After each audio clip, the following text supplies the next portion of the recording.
Bismillahirrahmanirrahim. Inna hadzal Qur'ana yahdi lillati hiya aqwam.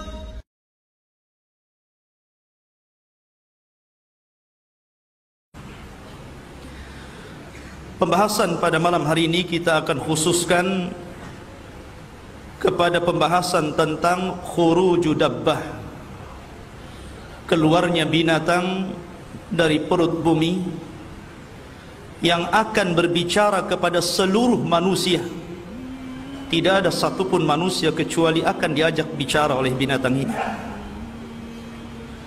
Dan fitnatud dabbah ini, ataupun fitnah binatang yang melata, yang bisa bicara dan memberikan tanda kepada mukmin dan kafir, ini tanda-tanda alamat yang berbeda dengan tanda-tanda alamat sebelumnya. Karena tanda-tanda ini sangat asing sekali. Kalau kita melihat Dajjal, maka Dajjal jelas turunan dari Bani Adam, yang Allah subhanahu wa ta'ala berikan kemampuan yang tidak diberikan kepada yang lainnya. Begitu juga tentang Ya'juj dan Ma'juj. Mereka adalah turunan Bani Adam, turunan daripada Yafis ibn Nuh.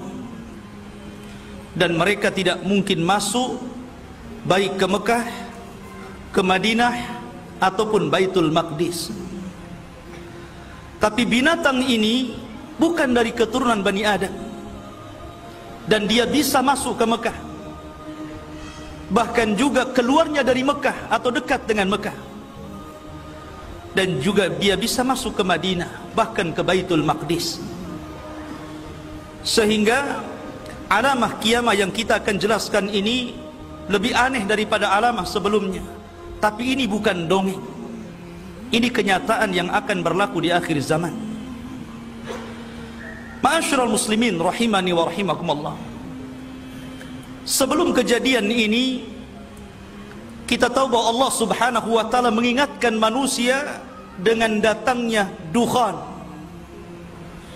Dukhan adalah asap yang hitam yang tebal dan masuk kepada seluruh rumah-rumah manusia, masuk ke gang-gang kota, masuk ke desa-desa.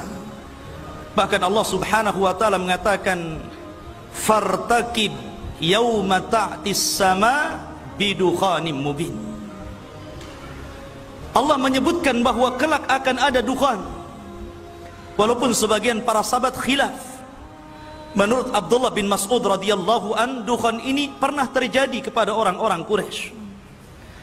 Tapi pendapat beliau dibantah oleh pendapat Ali bin Abi Thalib radhiyallahu an, bahwa dukhan itu maksudnya alamah min alamatis sa'ah, satu dari tanda-tanda dekatnya hari kiamat.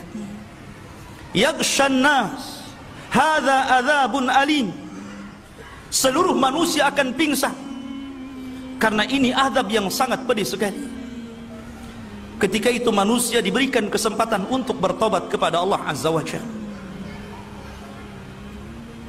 Allah memberikan kesempatan manusia untuk kembali kepada Allah, tapi rupanya sama sekali tidak berpengaruh dukhan itu kepada kesadaran orang-orang. Ma'asyiral muslimin rahimani wa rahimakumullah. Kita tahu bahwa setelah Nabi Isa bin Maryam meninggal dunia, maka manusia di atas puncak kehebatan, kesuburan, kenyamanan. Manusia kaya di mana-mana, tumbuhan tumbuh di mana-mana, buah-buahan di mana-mana, binatang ternak di mana-mana. Sehingga Nabi SAW mengatakan, tuba liman aish ba'dal masih, beruntung orang-orang yang hidup setelah Al-Masih Ibn Maryam, karena mereka hidup luar biasa.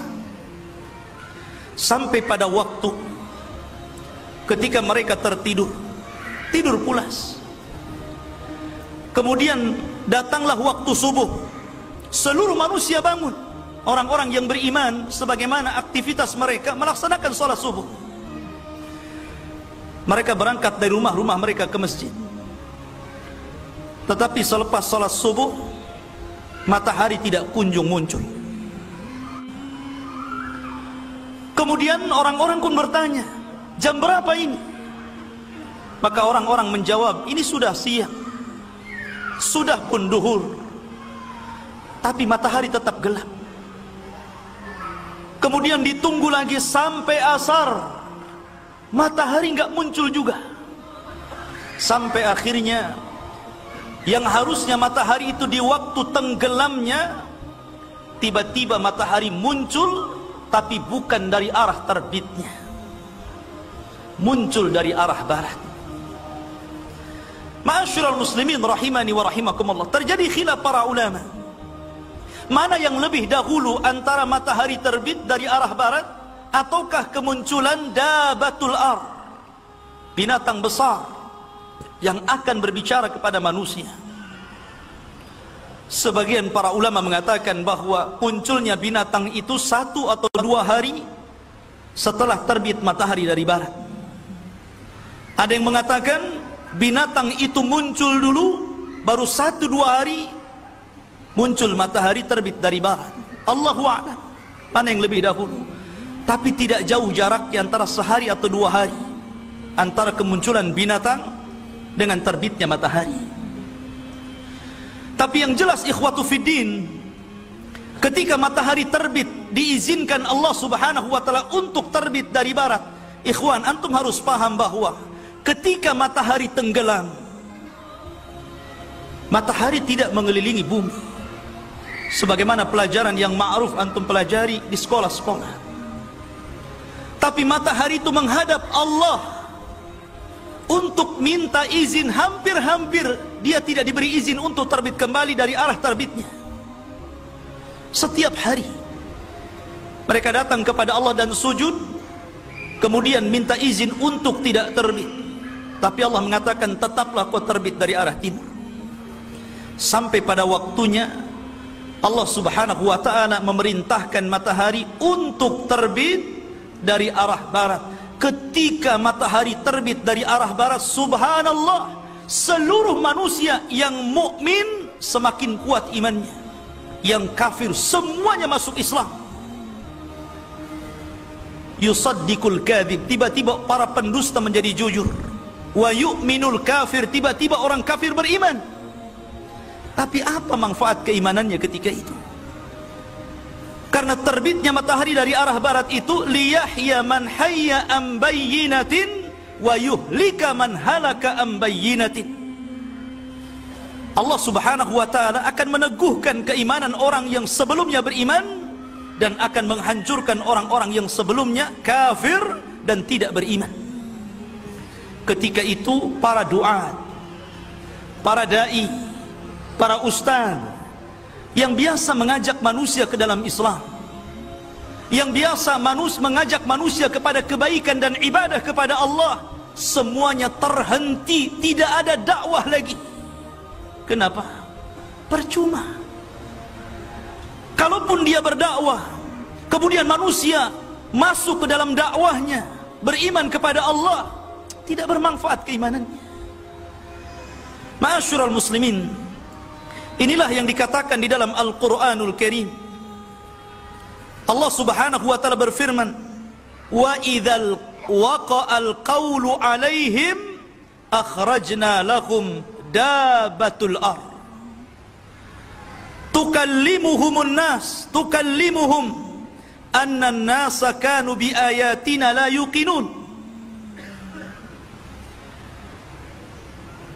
Dan apabila ketetapan Allah sudah terjadi kepada mereka, adab Allah sudah terjadi kepada mereka, maka ketika itulah kami keluarkan dabatun minal ar, binatang yang keluar dari perut bumi, tukallimuhum, yang berbicara kepada mereka. Sesungguhnya manusia, mereka dengan tanda-tanda kebesaran kami tidak yakin.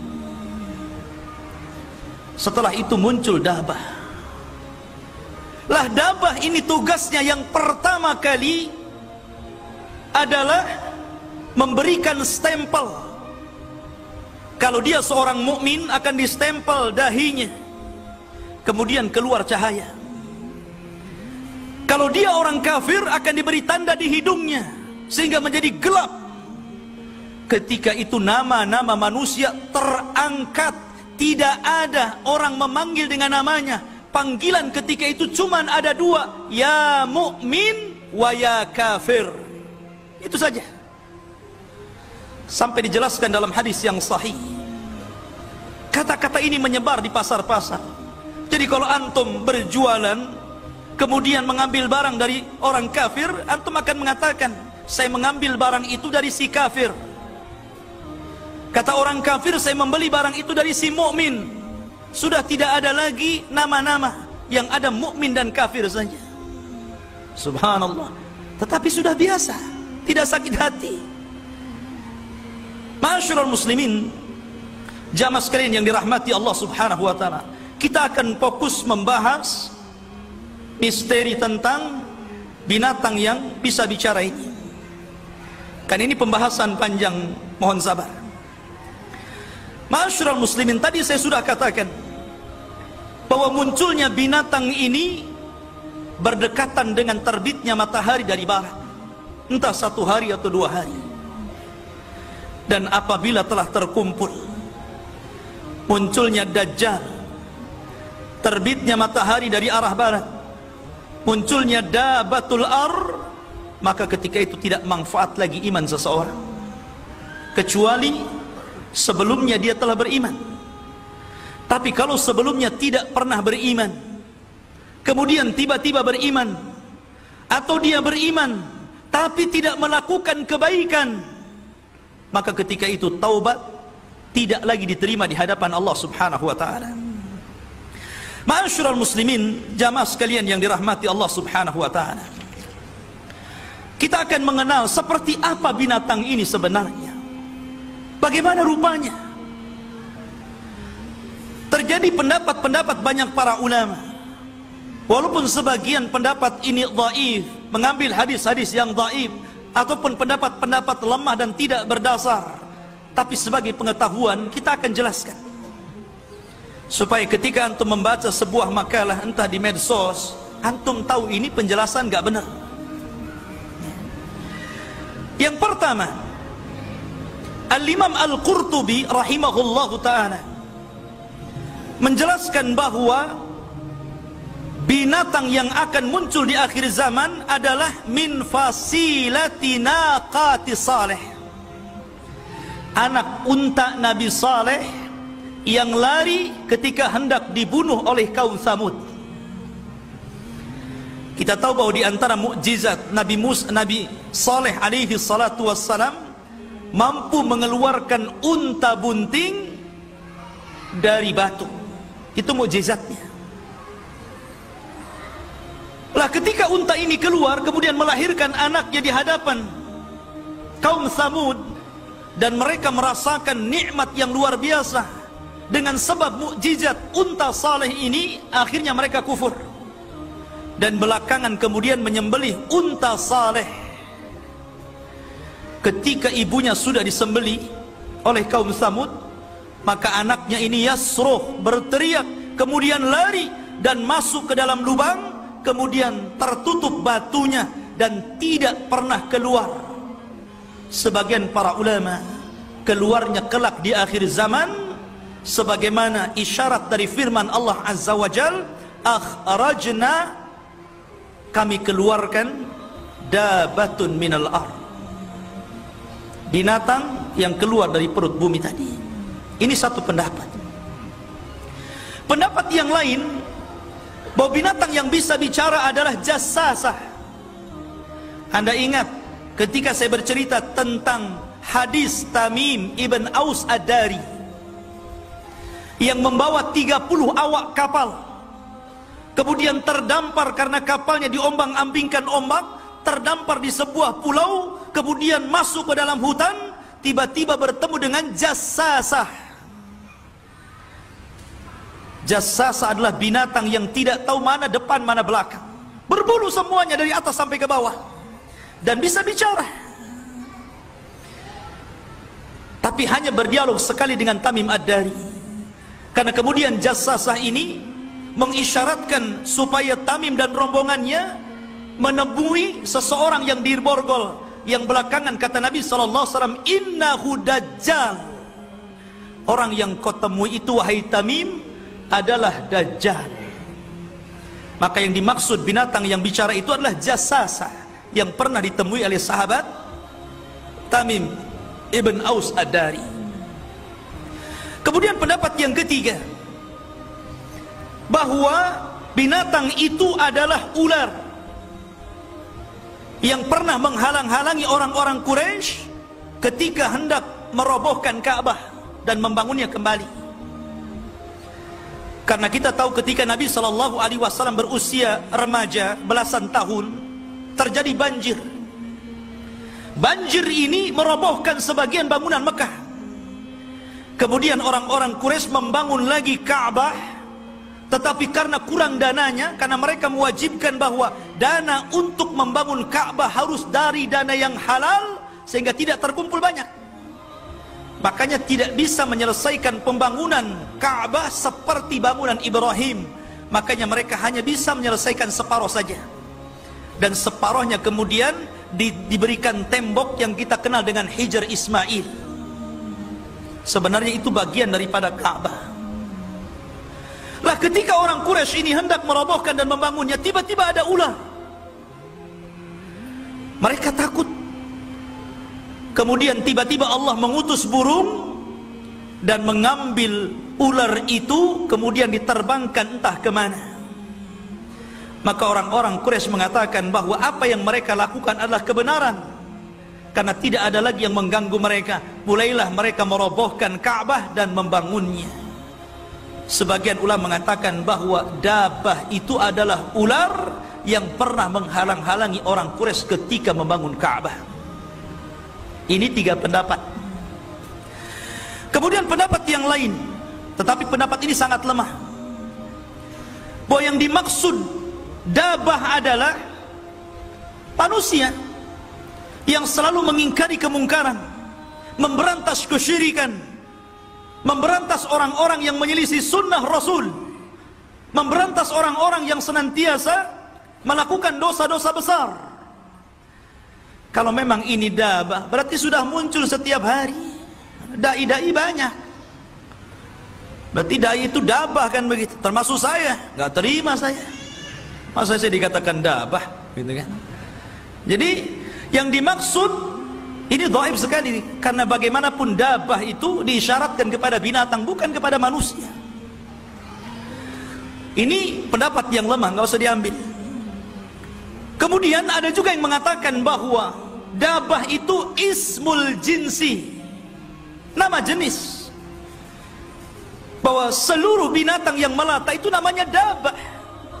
Sebagaimana ketika Allah Subhanahu wa taala mengisyaratkan tentang robohnya singgasana Sulaiman, ketika itu digerogoti Dabah, binatang-binatang melata. Jin tidak tahu kalau Sulaiman itu mati. Baru setelah ada Dabah, binatang itu yang menggerogoti singgasananya, Sulaiman roboh. Kemudian barulah jin tahu, oh kalau dari dulu Sulaiman mati, tentu kami tidak dihinakan terus bekerja seperti ini. Menunjukkan bahwa jin tidak tahu yang gaib. Dan yang terakhir, ada yang mengatakan bahwa Dabah ini memiliki seluruh sifat binatang. Ini yang aneh. Sebagaimana dikatakan oleh Al-Imam Ibnu Jurayj dari Ibnu Zubair radhiyallahu anhu, bahwa Dabah itu ra'suha ra'su thaurin, kepalanya seperti banteng. Kemudian ainuha ainul khinzir, matanya seperti mata babi. Wa udhunuha udhunu filin, dan telinganya seperti gajah. Wa qarnuha qarnu ailin, tanduknya seperti rusa. Wa unukuha unuqa ni'amatin, dan lehernya seperti leher-leher burung unta. Wa sadruha sadru asadin, dadanya seperti dada harimau, dada asad. singa. Wa launuha launun namar, dan warnanya seperti harimau. Wa khasiratuha khasiratu hirrin, dan rusuknya seperti rusuk kucing. Wa dzambuha dzambu kabsin, ekornya seperti kabs. Kabs itu kambing gibas, kambing yang wol, yang berbulu itu. Wa qawaimuha qawaimu ba'irin, dan tingginya seperti unta. Kayak apa itu? Coba bayangkan. Kepalanya kayak banteng, matanya kayak babi, telinganya kayak gajah, tanduknya kayak rusa, kemudian lehernya kayak burung unta, kemudian dadanya kayak asad, singa, warnanya kayak harimau, rusuknya kayak kucing, kemudian ekornya kayak ekor kambing kibas, dan tingginya seperti unta. Kayak apa coba? Coba antum gambar itu. Oh, kayak gini rupanya. Ya. Ma'asyiral muslimin rahimani. Kemudian dalam riwayat yang dhaif, tapi dhaif, binatang itu membawa dua barang pusaka. Satu tongkatnya Nabi Musa, dan satunya stempelnya stempel Sulaiman. Jadi kalau dia memukul orang-orang yang beriman, maka akan dipukul oleh tongkat Musa dahinya dan akan bercahaya. Ada yang mengatakan sebaliknya, di stempel Sulaiman kemudian akan bercahaya. Dan apabila ketemu orang kafir, maka akan dipukul hidungnya sehingga gosong. Ini yang menandakan mana mukmin mana kafir ini. Ma'asyiral muslimin, jamaah sekalian dirahmati Allah Subhanahu wa taala.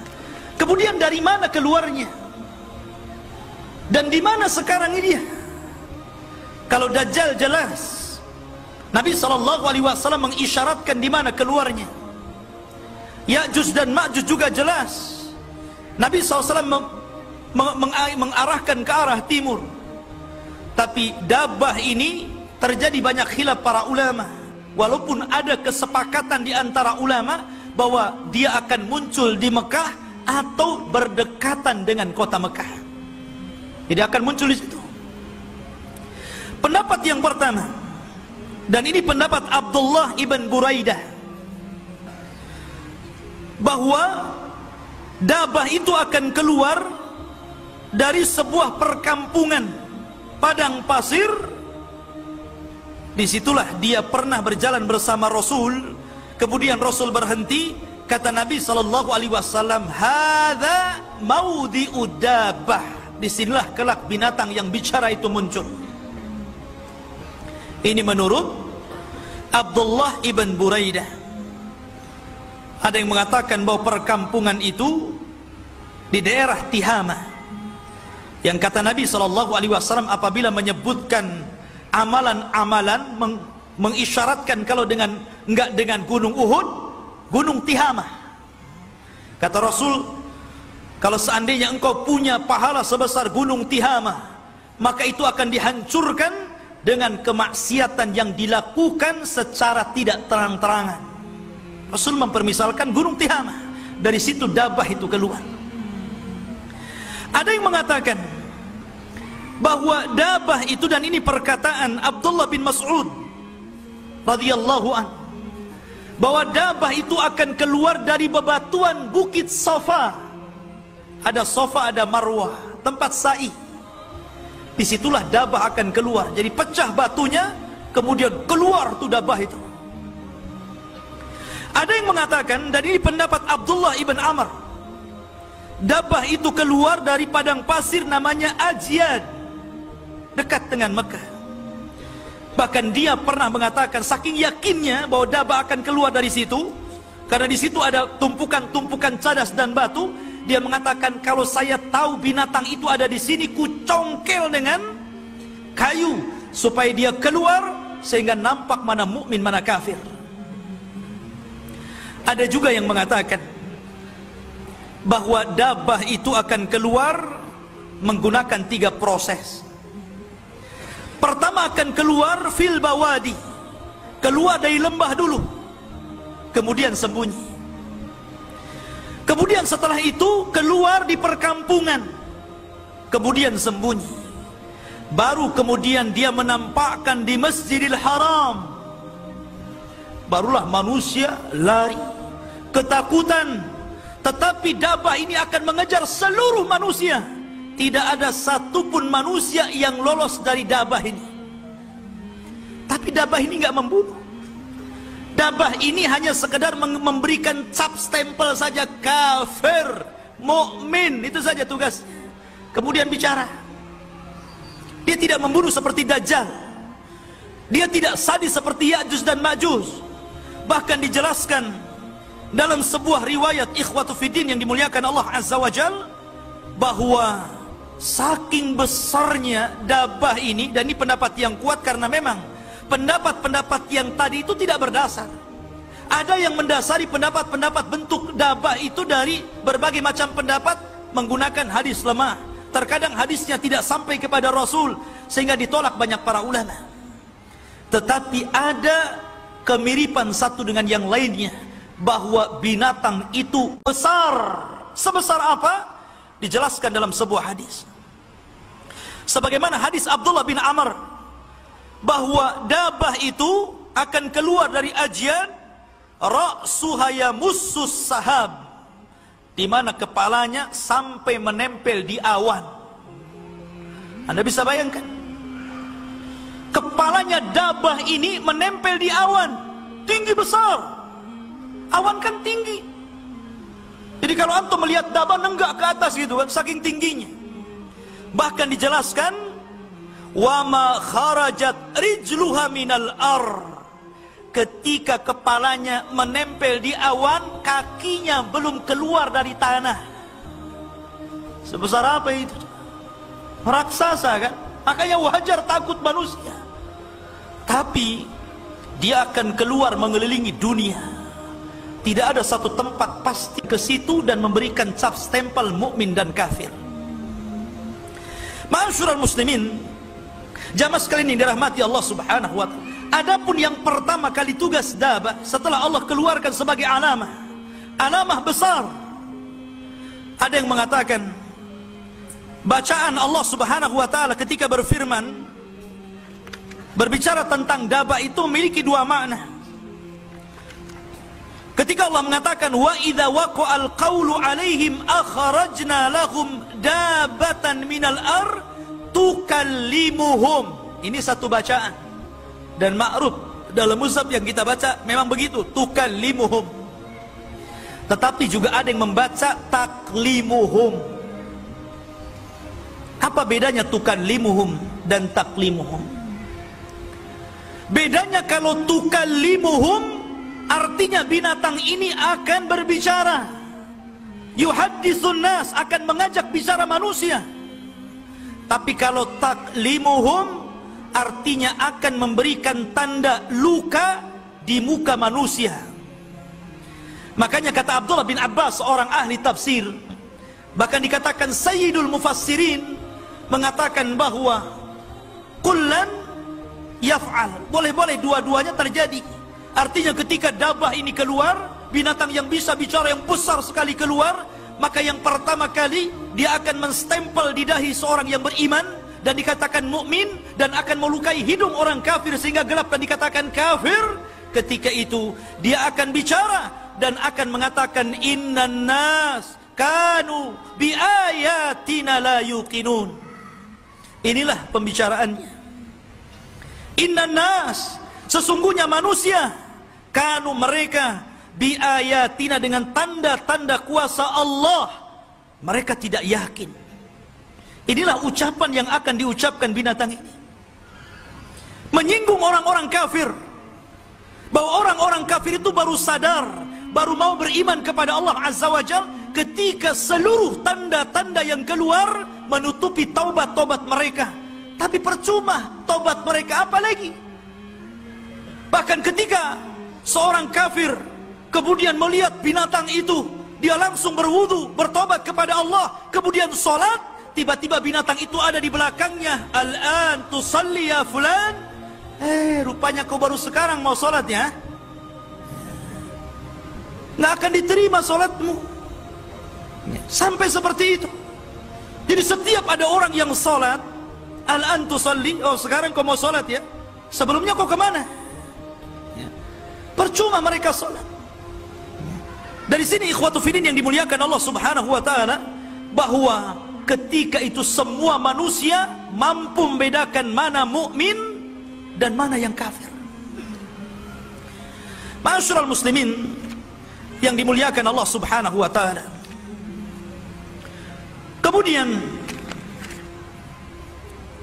para ulama mengatakan bahwa hadis-hadis tentang masalah dabah ini sangat banyak sekali, dan disebutkan dalam sebuah riwayat. Contohnya riwayat yang dikeluarkan Imam Muslim dari Abi Hurairah radhiyallahu anhu. Kata Nabi sallallahu alaihi wasallam, "Thalathun idza kharajna la yanfa'u nafsan imanuha lam takun amanat min qablu aw kasabat fi imaniha khaira." Kata Nabi sallallahu alaihi wasallam, 3 perkara kalau keluar dan 3-tiganya keluar semua, maka tidak akan bermanfaat lagi orang yang beriman kalau sebelumnya dia tidak beriman, atau orang yang beriman dan tidak melakukan kebaikan, tidak bermanfaat lagi amalan mereka. Kata Nabi sallallahu alaihi wasallam, tulu'us syamsi min maghribiha, ketika munculnya matahari dari arah barat. Wad dajjal, munculnya dajjal. Wadabatul ardi, munculnya binatang besar setinggi awan dan akan mengajak bicara manusia-manusia di zaman itu. Apabila 3 perkara terkumpul, maka keimanan seseorang tidak lagi bermanfaat. Makanya wajar kalau sebelumnya, sebelum muncul ini, Allah subhanahu wa ta'ala kirim dukhan. Harusnya ketika mereka melihat dukhan, melihat asap yang tebal di langit, kemudian masuk ke rumah-rumah mereka, yaghshan nas, membuat manusia pingsan, di situ ada kesempatan mereka bertobat harusnya. Tapi rupanya tidak juga. Mereka tetap kufur kepada Allah subhanahu wa ta'ala. Baru setelah terbit matahari dari barat, seluruhnya menangis. Yang mukmin seluruhnya mukmin, ya, yang mukmin semakin kuat keimanannya, dan yang kafir menjadi mukmin. Tapi apa manfaatnya? Nggak ada lagi. Kemudian diperkuat dengan munculnya dabah tadi, dan jelas-jelas memberikan stempel. Stempel itu tidak mungkin dihapus, itu masalahnya. Nggak bisa dihapus. Sehingga ketika tidak bisa dihapus itulah, maka tidak bisa seorang mukmin berubah menjadi kafir, orang kafir berubah menjadi muslim. Makanya dalam riwayat, liyahya man hayya am bayyinatin wa yuhlika man halaka am bayyinah, supaya lebih keistiqomahan orang-orang yang beriman makin beriman, tapi hancurlah orang-orang yang sebelumnya kufur atau beriman dan sebelumnya tidak beramal saleh. Maka ketika itu Nabi SAW mengatakan, badiru bil a'mal. Kata Nabi SAW, badiru bil a'mal, bersegeralah kalian melakukan amal saleh sebelum datang 10 tanda kiamat besar. Dalam riwayat 6 tanda kiamat besar. Kemudian Rasul menyebutkan salah satunya khurujud dabbah, keluarnya binatang yang bicara ini. Ma'asyiral muslimin rahimani wa rahimakumullah. Kemudian Allah mengisyaratkan dalam Al-Quran surah Al-An'am ayat 158. Allah mengatakan, hal yang durun illa an ta'tiyahumul malaikatu aw ya'tiya rabbuka aw ya'tiya ba'du ayati rabbika yauma ya'ti ba'du ayati rabbika la yanfa'u nafsan imanuha lam takun amanat min qablu aw kasabat fi imaniha khaira. Hampir semakna dengan hadis Abu Hurairah yang saya baca tadi. La yanfa'u nafsan imanuha, imannya tidak bermanfaat lagi. Lam takun amanat min qablu, kalau sebelumnya tidak beriman. au kasabat fi imaniha khair, ataupun beriman tapi tidak pernah beramal saleh. Kata Rasul, badiru bil a'mal, bersegeralah kalian beramal. Padahal ikhwan, di zaman Nabi SAW ada seorang kakek-kakek datang kepada Rasul. Seluruh dosa sudah dilakukan dia. Namanya kalau sudah kakek itu kan pengalaman dosanya lebih banyak dibandingkan anak muda. Karena sudah kakek kan gitu. Waktu berbuat dosanya itu panjang. Sehingga dia datang kepada Rasul dan mengatakan, ya Muhammad, inni fa'altu dzamban 'aziman law wuzi'at ala ahli al-ardi la ahlakathum. Ya Muhammad, aku sudah banyak melakukan dosa. Tidak ada satupun dosa kecuali aku lakukan. Kalaulah dosaku dibagi-bagi ini kepada seluruh penduduk negeri, hancur negeri itu. Saking banyaknya. Menggunakan kalimat yang berlebihan. Kemudian dia mengatakan kepada Rasul, ya Muhammad, afi dinika minat taubah. Apakah dalam agamamu ada taubat? Apakah orang seperti saya yang sudah banyak melakukan dosa ada kesempatan untuk bertobat ya Muhammad? Maka Nabi SAW mengatakan, fahal taslam, maukah engkau masuk Islam? Maka kemudian dia mengatakan, ya, kalau memang dalam agamamu ada tobat, saya siap mengucapkan asyhadu an la ilaha illallah wa asyhadu anna Muhammadar Rasulullah. Maka kemudian dia masuk Islam. Ketika itu Nabi SAW tersenyum dan mengatakan, Allahu Akbar, baddalakallahu as-sayyi'atul hasanat. Allahu Akbar, Allah telah menggantikan keburukan-keburukan kamu dengan banyaknya kebaikan. Maka dia pun bertakbir, Allahu Akbar, Allahu Akbar, Allahu Akbar. Karena ketika itu kesempatan tobat masih ada, masih diterima tobatnya. Walaupun dia banyak dosanya, tapi ketika itu ada kesempatan bertobat masalahnya. Maka kemudian kakek ini dihadiahi Allah dengan sorga. Bahkan di zaman Nabi SAW ada orang yang sama sekali tidak pernah sujud walaupun satu kali, tidak pernah ruku walaupun satu kali, tetapi dia bisa masuk sorga dan mendapatkan sorga yang paling tinggi, fi firdausil a'la. Apa ceritanya? Abu Hurairah radhiyallahu anhu menceritakan tentang kisah anak muda yang ketika dia ingin mengikuti perang bersama Rasul, ketika itu dia masih musyrik. Orang musyrik tidak bisa terlibat dalam peperangan walaupun membela kabilahnya. Maka kemudian Rasul mensyaratkan, kalau engkau ingin bergabung dengan pasukan kami, bersyahadat. Maka dia pun bersyahadat. Kemudian masuk dalam pertempuran, maka dia pun syahid.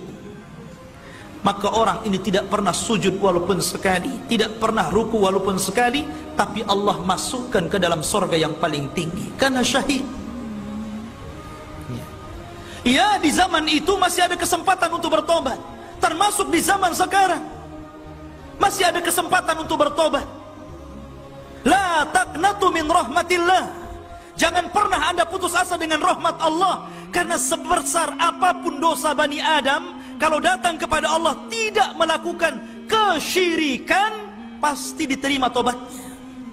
Bukankah Allah yang mengatakan dalam hadis qudsi, wahai anak Adam, kalau dosamu melambung sampai ke langit, atau kalau dosamu sampai sebesar bumi, tapi engkau datang kepada Allah tidak menyekutukan Allah, kemudian bertobat, aku ampuni seberat itu pula dosa kalian dengan ampunan yang banyak.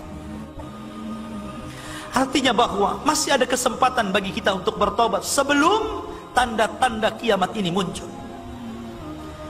Karena ketika itu ikhwatu fiddin, ketika semua sudah dicap anta mukmin, anta kafir, kemudian orang hanya itu yang disebut-sebut, baik tetangganya mukmin ataupun kafir, mereka memanggil dengan mukmin kafir itu saja, maka kondisi manusia semakin lama semakin buruk.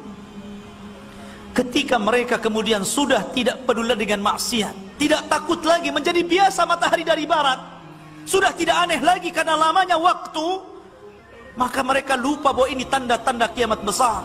Mereka berzina di jalan, mereka lari kepada syaitan, menjauhi tauhid. Ketika itu Allah kirim angin. Angin inilah kemudian mewafatkan seluruh orang-orang yang beriman, sampai pun orang punya keimanan walaupun sebiji zarah. Antum tahu biji zarah? Biji zarah itu kalau antum lihat ada debu yang ngapung, tidak bisa dilihat kecuali lewat alat. Lewat alat itulah antum tahu di sini banyak debunya. Itulah biji zarah namanya. Walaupun ada orang yang memiliki keimanan selembut itu, maka angin ini akan menghembus dan akan mengenai, walaupun anda sembunyi di gua-gua, di lubang-lubang, di bawah-bawah tanah, angin itu akan mengejar dan mewafatkan orang-orang yang beriman. Ketika itu tidak ada yang tersisa kecuali orang-orang kafir, orang-orang jelek, orang-orang jahat. Karena ketika itu tidak ada lagi gunanya sholat, gunanya puasa, gunanya sedekah, karena sudah tobat ditutup. Datanglah orang hitam dari Ethiopia, datang ke Mekah, bawa palu, kemudian dihancurkan Ka'bah berkeping-keping sampai roboh. Kemudian diambil isinya, pembendaharaannya, perhiasannya. Ketika itu Ka'bah dihancurkan. Apa gunanya? Nggak berfungsi lagi Ka'bah ketika itu. Mau haji, buat apa haji? Nggak ada gunanya haji. Tobat anda sudah tidak diterima. Mau sholat tidak diterima sholatnya, mau sedekah tidak diterima. Maka ke Ka'bah sudah tidak berfungsi. Makanya wajar kalau datang orang yang hitam dari Habasyah, dari Ethiopia, membawa palu, kemudian menghancurkan Ka'bah berkeping-keping itu, karena tidak ada lagi manfaatnya. Apabila telah keluar alamah-alamah besar ini, maka manusia tinggallah yang jelek-jelek ini.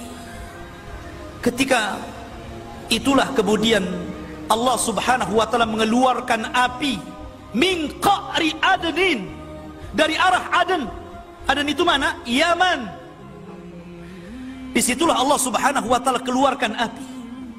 Api ini menggiring seluruh manusia ila mahsyarihim, ke tempat berkumpulnya mereka. Di mana? Di Syam. Seluruh manusia ketika itu akan berkumpul di Syam. Api ini yang menggiring seluruh manusia. Ketika tidak ada manusia yang tersisa kecuali mereka berkumpul di negeri Syam, disitulah Allah subhanahu wa ta'ala memerintahkan malaikat peniup trompet atau sangkakala, dan disitulah ikhwatu fiddin, Allah subhanahu wa ta'ala menghancurkan alam semesta ini. Kullu man 'alaiha fan wa yabqa wajhu rabbika dzil jalali wal ikram. Seluruh manusia hancur, bahkan seluruh malaikat mati, sampai pun kepada Jibril, Mikail, Israfil, sampai pun kepada malakul maut. Allah hancurkan, Allah wafatkan semuanya. Ketika itulah Allah subhanahu wa ta'ala mengatakan, limanil mulkul yaum, limanil mulkul yaum. Kalian sudah tahu siapa raja kalian? Siapa raja kalian? Saya raja kalian. Saya bisa menghancurkan kalian. Ketika itu Allah subhanahu wa ta'ala mengatakan, limanil mulkul yaum. Kalian sudah tahu ini milik siapa? Ma'asyiral muslimin, ini bukan cerita, ini bukan dongeng. Ini akan berlaku. Dan ini bagian daripada iman kepada hari akhir. Satu di antara rukun iman yang 6 yang wajib seorang mukmin untuk mengimaninya. Oleh karena itulah ikhwatu fiddin, mumpung ada kesempatan bertobat kepada Allah Azza wa Jalla. Ceritakan kisah-kisah ini ke anak-anak kita. Karena demi Allah, Dajjal tidak mungkin keluar ketika tidak ada yang cerita di mimbar-mimbar. Ketika tidak ada yang mengajarkan di tempat-tempat majelis ilmu, ketika manusia sudah lupa menyebut-nyebutnya, makanya ada kata-kata Dajjal tidak mungkin keluar illa fi khiffatin minal ilmi. Ketika manusia lemah ilmu, Manusia sudah meninggalkan ilmu. Dajjal tidak mungkin disebut-sebut, dia sudah keluar. Dan ingat, tanda-tanda kiamat besar itu berbeda dengan tanda-tanda kiamat kecil. Kalau tanda kiamat kecil itu lama keluarnya. Tapi kalau tanda-tanda kiamat besar, sebagaimana hadis yang sahih, kalau sudah satu keluar, maka akan tataba, yang lainnya akan mengikut, terus mengikut, terus mengikut, sampai Allah kiamatkan seluruh alam semesta ini. Jadi akan tasalsul, terus-terusan tuh. Ya. Makanya ikhwatu fiddin, jangan kira kemudian kita merasa, Dajjal kan masih lama, Isa al-Masih masih lama. Kata siapa? Bukankah tanda-tanda alamat ini dirahasiakan Allah subhanahu wa ta'ala? Kalau Allah berkehendak, tinggal merangkai dua kata, kaf, nun, kun. Selesai. Kun, fayakun. Dengan kaf dan nun terjadi. Ma'asyiral muslimin rahimani wa rahimakumullah. Maka banyak kesempatan. Makanya kenapa Nabi SAW mengatakan badiru bil a'mal fitanan. Segera beramal. Kalau sudah banyak fitnah nih, hari ini sudah banyak fitnah. Kita lihat fitnah di mana-mana. Apa yang disabdakan Rasul, akan terjadi peperangan di Yaman, sudah terjadi. Akan terjadi peperangan di Irak, sudah terjadi. Akan terjadi peperangan di Syam, sudah terjadi. Ini sudah terjadi banyak sekali. Karena tanda-tanda kiamat itu ada yang berkaitan dengan langit, dan itu sudah terjadi. Waqtarabatis sa'atu wan syaqqal qamar. Di zaman Rasul pernah terjadi ketika bulan terbelah menjadi dua. Kemudian gempa di bumi. Kata Nabi SAW akan terjadi thalathu khasfin, khasfun bil masyriq, wa khasfun bil maghrib, wa khasfun bi jaziratil Arab. Akan terjadi gempa dari arah timur barat dan jazirah Arab. Gempa-gempa kecil itu sudah terjadi. Di negeri kita saja banyak gempa. Kemudian ada tanda-tanda yang berkaitan dengan ashas, perorangan. Munculnya Dajjal, munculnya Imam Mahdi. Ada yang berkaitan dengan kaum munculnya Ya'juj dan Ma'juj. Tapi beruntun tuh. Makanya sering saya katakan, kalau antum jujur melihat di medsos, apa yang disabdakan Rasul 14 abad lebih yang silam itu menjadi sebuah kenyataan, satu muncul itu. Kata Nabi SAW akan banyak pembunuhan. Sekarang sudah banyak pembunuhan. Akan dihalalkan sutra. Sekarang sutra sudah dihalalkan. Akan apa yang haram jadi halal. Orang yang kemudian mencari rezeki tidak peduli halal dan haram. Sekarang sudah banyak di mana-mana. Apalagi yang ditunggu? Ya mungkin generasi kita masih bisa kembali ke dalam hak, ke dalam sunnah, kembali kepada Al-Quran. Tapi apakah bisa menjamin generasi setelah kita sama dengan kita? Minimalnya ikhwatu fiddin, ku anfusakum wa ahlikum nara. Itu minimalnya. Jaga diri kalian dan keluarga kalian. Karena ketika manusia dibangkitkan, Allah katakan, wa akhrajatil ardu athqalaha. Ketika bumi mengeluarkan beban-beban beratnya, mengeluarkan jiwa-jiwa yang dikubur kemudian dibangkitkan kembali. Ketika itu manusia ketika bangkit, mereka akan dibangkitkan ashtatan liyurau a'malahum, dengan berbagai macam bentuk. Mereka lari ke sana, yang sana lari ke sini, yang sana lari ke sini, bertabrak sana dengan sini. Itu pertama kali dibangkitkan, ikhwan. Orang kebingungan, orang kafir mengatakan, malaha, ada apa ini? Tapi orang-orang yang beriman mengatakan, hadza ma wa'adakum rabbukum. Inilah yang dijanjikan Allah kepada kalian. Kalian sudah mengingkari hari berbangkit, inilah hari berbangkit. Tapi orang-orang yang beriman, walladzina amanu wattaba'athum dzurriyyatuhum biimanin alhaqna bihim dzurriyyatahum. Tapi orang-orang yang beriman, yang diikuti keimanannya oleh keluarganya, oleh anak cucunya, maka ketika manusia sedang kebingungan, mereka menjadi keluarga besar, berkumpul. Minimalnya ketika kita berkumpul dengan keluarga yang sama-sama beriman, ketika hari kita dibangkitkan, kita merasa tenang. Ma'asyiral muslimin rahimani wa rahimakumullah. Ini diantara keterangan sekilas tentang Dabatul Ard.